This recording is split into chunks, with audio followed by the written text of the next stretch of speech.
It's Friday, the 14th of November. Hello, my name's Michael Todd, aka Toddy. Make daily videos, or try to. You're sitting on a piano now that doesn't have all the keys working. 10 points.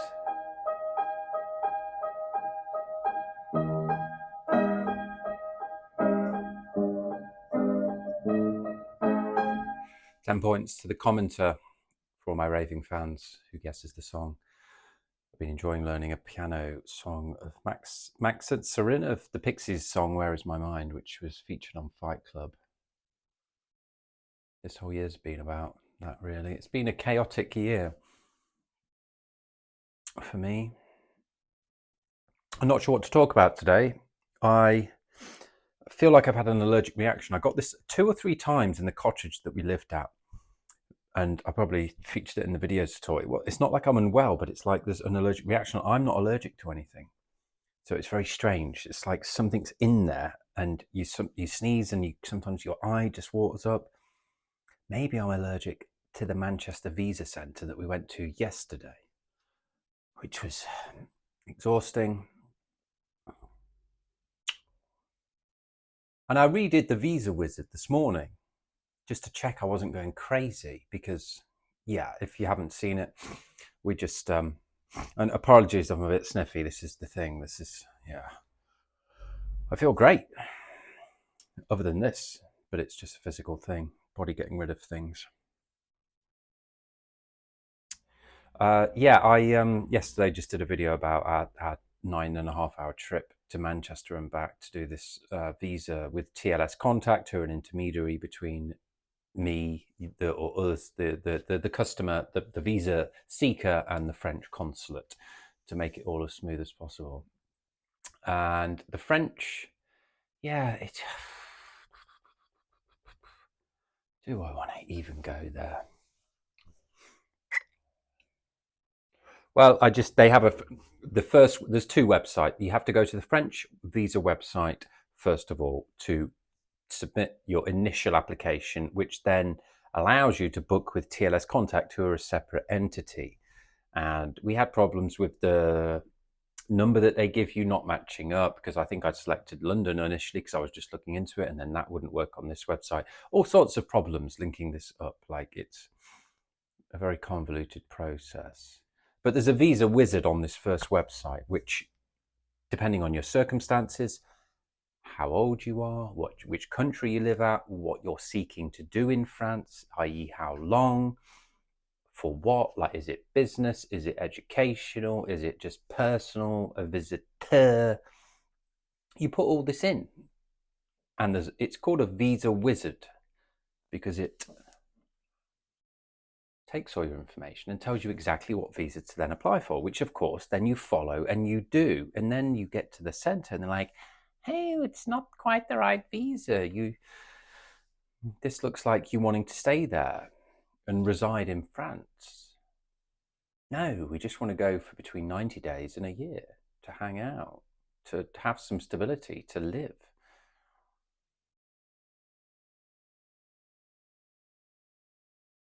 So yeah, I'm 50-50 on whether we actually get it. As time goes on, I'm just like, it's going to be a no, and we're going to have to go back and get the 6-month visa, which is apparently easier to get. But the people at the centre, and this is why the woman's got to be new. She has to be new. She has to be. She said if you get the 6-month visa, which all you need then is your GHIC card, you don't even need any insurance. We got the insurance. We paid £615 for annual insurance from the provider that they recommend for the Schengen zone, certified insurance from their website. They're making a kickback. I looked into it. I looked into Insure2, and I looked in to see if they had an affiliate program or a partner program. Tip for you all out there. And I said I could make a business out of this. I could do a guide for applying for a French visa as a family or as just a British citizen, and get the link in on my website before they go to the French consulate or this TLS Contact website. They'll be making money from this. We paid £615. Generally, I mean, insurance on Google SEO is a lot of pounds per click, because insurance is big money. So people competing, if you're searching for insurance on Google and the ads come up per click, they're paying a lot of money. They're paying a lot of money because the commission, that the profit's high, and that's why they can have these partner programs as well, which will allow them to not have to actually advertise. If they have a partner program, they can say, look, you can advertise it for us. If you bring us a customer and they actually pay, we paid £615.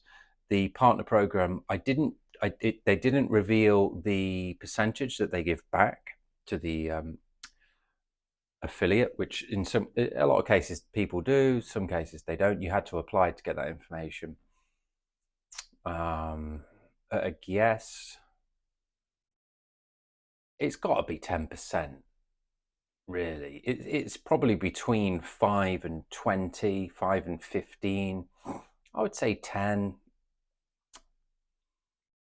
at a minimum, probably, for insurance. £615. So if it's 10, they get 60 quid.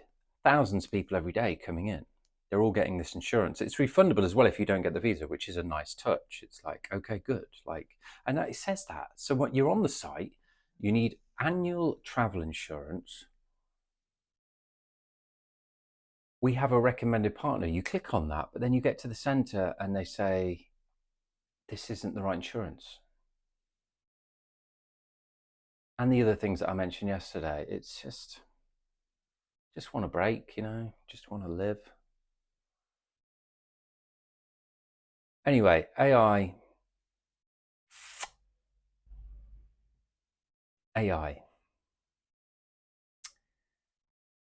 We're going to be going for it now with Nonconformity AI, the newsletter, with the Nonconformity channel, with AI, with how you can link it with business and everything. In the next two to 4 years, this is my prediction, and I'll just put it out there. It's not just AI, you have to think of robotics. So AI in terms of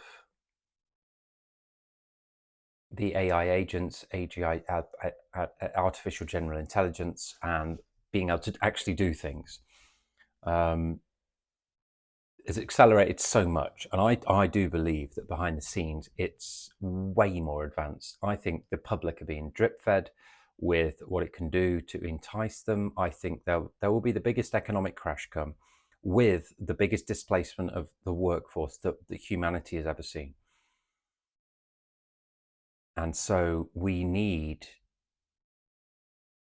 to ensure, we don't want to be led by AI. We need to lead AI. This is the thing. It's coming. It's amazing. It's developing. It's going to take out all of the lower class workers, middle class decision makers, middle managers too. Then you've got the robotics to take out of the physical side. And by the time the robotics is catching up, like the robotics now are good. They're just going to get better and better. But then by the time the physical robotics is actually up to speed, the AI to control those robotics is also going to be up to speed, because it's always learning, isn't it? So we're in a very unique, a very prosperous but precarious situation, I would say. It's like either side. It's really, really dark and really, really light, depending on how you look at it, depending on where you're at, depending on how you see the future, and depending on what you're willing to do. And that's why I think Nonconformity Company now is perfectly placed. I feel fantastic about what we've set up, even though it's technically, not live, but we've been setting up the foundations to launch lots and lots of live things to help people get ahead, to help people get along, to help people upskill, because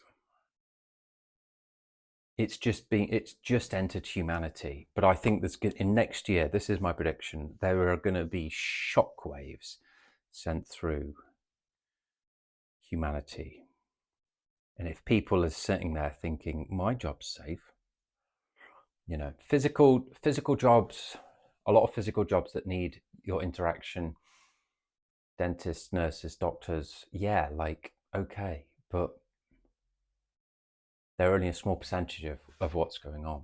So I'm going to talk more about this. I'm coming up to 10 minutes. I've just boiled a chicken.